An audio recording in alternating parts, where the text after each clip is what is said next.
Farm पैदा करेंगे जिससे मैं करोड़पति बन जाऊंगा और आप लोगों का छोटा मोटा सा कर्जा लौटा दूंगा। कैसी लगी? अच्छा है, बहुत अच्छा आइडिया। मुझे भी लगा बहुत अच्छा आइडिया, लेकिन सरकार को मुझसे भी अच्छा आइडिया मिला यहाँ पर रेलवे ट्रैक बिछाने का, और उन्होंने मेरी जमीन जब्त कर ली। अब मेरे पास सिर्फ 1000 आम के पौधे बचे हैं जो सड़ रहे हैं मेरे सपनों के साथ साथ। तेरी नई नई कहानियां सुन के हम तंग आ गए। अरे तूने कितने धंधे बदले, सब में नुकसान हुआ, तो उसमें हम क्या करें? हाँ, तूने गांव के कुत्ते बिल्ली तक से उधार लिए, अब तो फैसला करना ही पड़ेगा। बता कब दे रहा है पैसे? कल शाम 5 बजे दरिया के पास वाला जो पुल है ना, आप सब वहाँ आ जाइए। 5 बजे, 7 बजे, 10 बजे, काफी सालों से सुन रहे हैं ये। वही तो, इतने सालों का रिश्ता है हमारा, भरोसा नहीं है क्या मेरे पे? नहीं ना, एकदम ना। अब वो सब छोड़ना, आप लोगों की जो मेरे बारे में राय है ना, मैं बदलने वाला हूँ। कल शाम 5 बजे आप सब लोगों का पैसा मैं एक साथ चुकता करने वाला हूँ। पक्का दिखी तो? अरे अगर नहीं किया तो जो मन में है वो कर लेना, लेकिन ठीक 5 बजे। हाँ, अगर टाइम से नहीं आए तो मैं वहाँ वेट नहीं करने वाला हूँ। बाद में मुझे नहीं कहना कि पैसे नहीं मिले। हाँ, ठीक है, ठीक है। हाँ,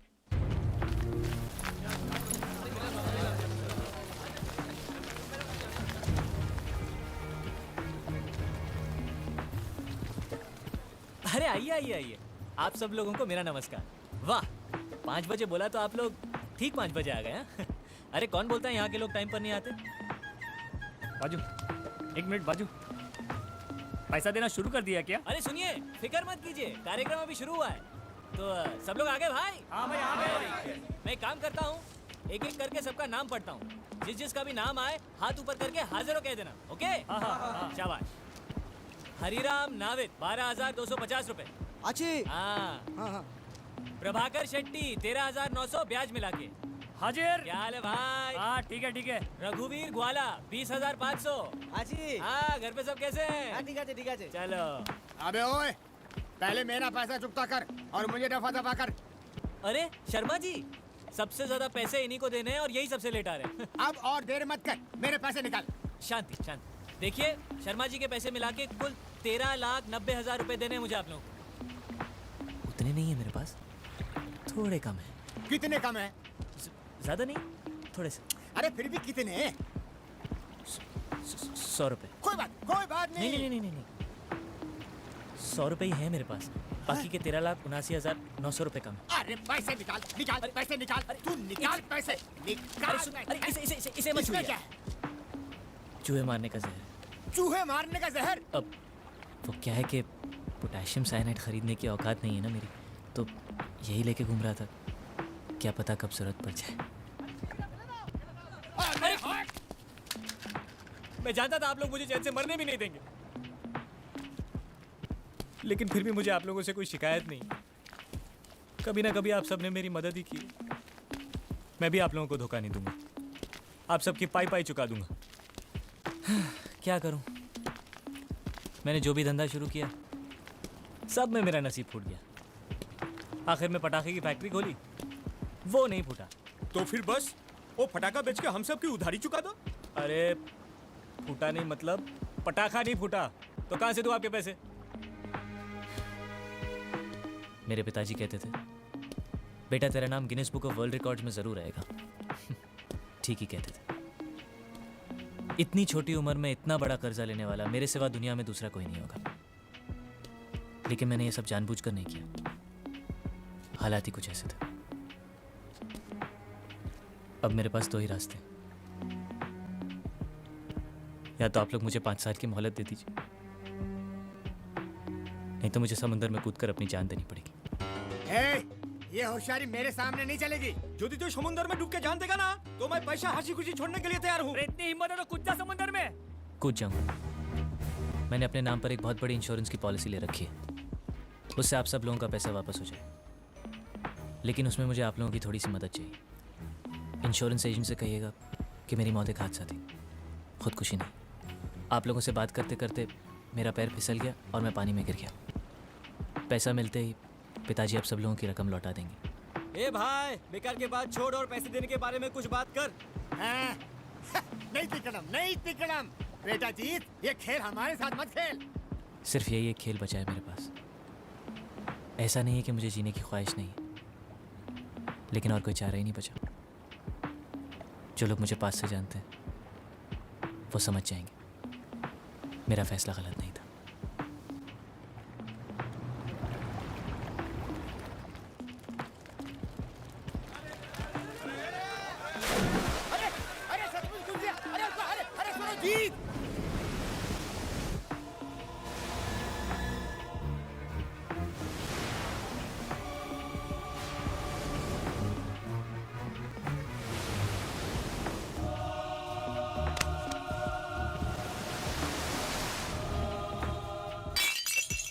से कोई इन्फॉर्मेशन आई क्या? जी नहीं।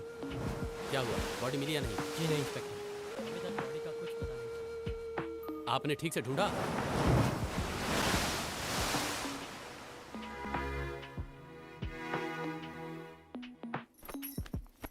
पिताजी, आपसे मिलने कोई आया है।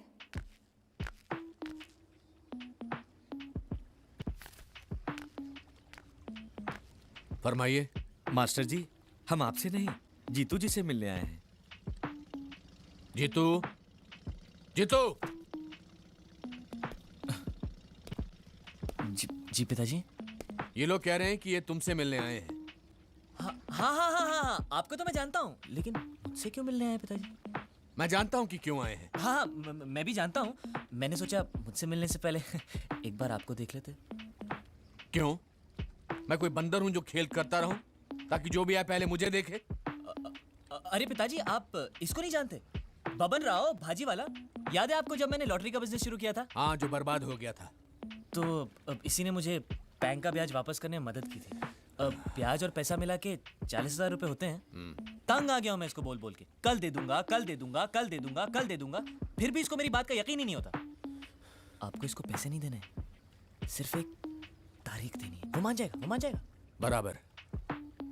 उनको एक तारीख देना और फिर ठीक उसी तारीख वाले दिन गायब हो जाना। तुम्हारी ये कला मुझ में नहीं है बेटा। वो तो उसको भी पता है पिताजी, इसलिए उसने कहा है आप बोलेंगे तो ही मानेगा। प्लीज मेरी मदद कीजिए पिताजी, नहीं तो मुझे अपने आप को फांसी पर चढ़ाना पड़ेगा।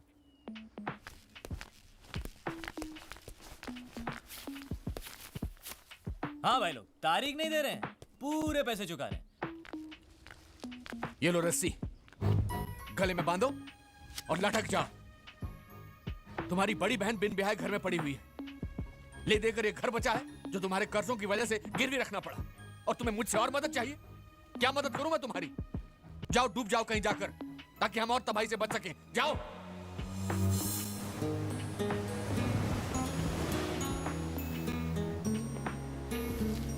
देखो, हम लोगों ने जो फैसला किया था उस फैसले को लेकर तुम मेरी बेटी की जिंदगी बर्बाद मत करो।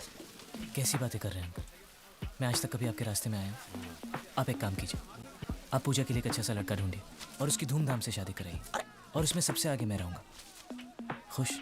अरे मानेगी तब ना वो, सालों से बस एक ही जिद पर अड़ी हुई है, शादी करेगी तो तुमसे। आप उसको क्यों कोस रहे हैं? जब से होश संभाला है एक ही तो बात सुनते आए हैं कि मैं उसका हूं और वो मेरी। मानता हूँ, हम लोगों की भी यही इच्छा थी, लेकिन मुझे नहीं पता था कि तुम बड़े होते होते इतने बड़े निकम्मे बनोगे। आप उसके लिए लड़का ढूंढिए, मैं उसे मना लूंगा। उसकी जुदाई का दुख मुझसे सहा नहीं जाएगा, लेकिन कम से कम वो शांति से तो जिएगी। अरे नहीं मानेगी वो, जब तक तुम उसके सामने खंबे की तरह गड़े रहोगे वो किसी और से कभी शादी करने के लिए राजी नहीं होगी, समझे? इसीलिए कहता हूँ भाग जाओ, कहीं दूर भाग जाओ और सालों के बाद लौट कर आना। नहीं आओगे तो भी चलेगा। क्या है, तुम्हारे लेनदारों से छुटकारा हो जाएगा और मैं मेरी बेटी की शादी कहीं और करवा सकता हूँ, समझे? अब ये मत कहना जाने के लिए पैसे नहीं है। ये ले पैसे, अरे रखो, और इसे लौटाने के बहाने भी वापस नहीं आना।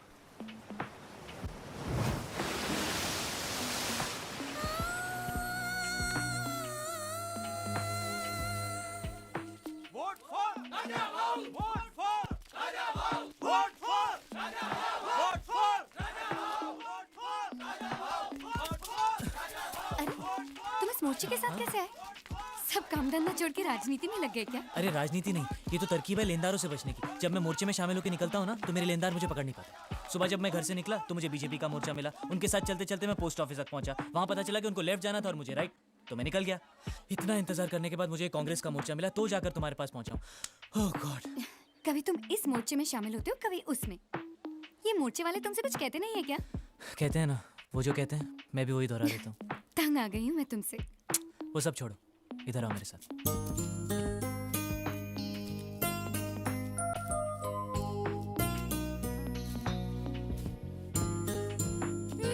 बेकार की बातें मत करो। मैंने कभी तुम्हें शादी की बात को लेकर परेशान किया है क्या? जब तक तुम्हारी सारी परेशानियां दूर नहीं हो जाती, मैं तुम्हारा इंतजार करने के लिए तैयार हूँ। कब तक? चाहे कितना भी वक्त गुजर जाए, कुछ भी हो जाए, आखिर एक दिन हम साथ साथ जिएंगे ना, बस मेरे लिए तो उतना ही काफी है। ऐसा नहीं हो सकता पूजा, मेरे सर पर उधारी का इतना बोझ है कि मैं एक चींटी का वजन भी नहीं झेल सकता। और सच पूछो तो ऐसे हालात में तुम भी मेरे लिए एक बोझ हो। हमें अलग होना ही होगा पूजा। अब तुम घर जाओ। अगर ये मोर्चा निकल गया तो शाम तक और कोई मोर्चा नहीं है जो मेरे घर तक जाए। जी शिवा दादा! शिवा दादा! जी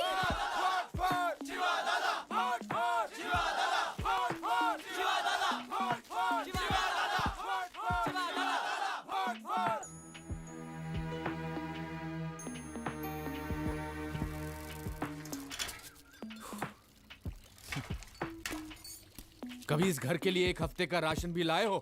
अब ये बात पिताजी मुझसे नहीं कह सकते माँ। ये लो, एक हफ्ते का राशन और उसके साथ पकाने के लिए सब्जी वगैरह। तू मच्छी लाया है? क्या माँ, मैं नहीं जानता कि इस घर में मच्छी नहीं बनती। फिर ये मच्छी की बदबू? हाँ, वो मैं मच्छी की मार्केट से जा रहा था तो वहाँ पर वो टोकरियाँ लेकर उठाते हैं ना लोग, तो चार मैंने भी उठा ली, ऐसे ही जस्ट फॉर अ चेंज। बेटा तुम ये सब? कौन सा ये काम मैं रोज रोज करने वाला हूँ? आप खाना बनाइए, मैं फटाफट नहा कर आता हूँ।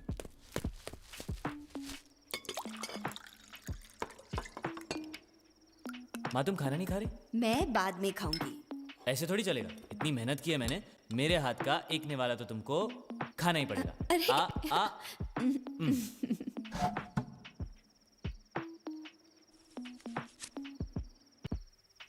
क्या हुआ है तुझे बेटा?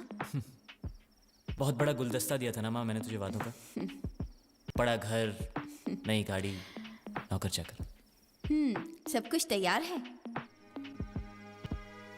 लगता है मैं तुम्हें कुछ भी नहीं दे पाऊंगा माँ, कभी भी। मुझे कुछ नहीं चाहिए। लेनदारों से पीछा छुड़ाने के लिए जो तू पागलों की तरह भागता फिरता है ना, मुझसे सहा नहीं जाता।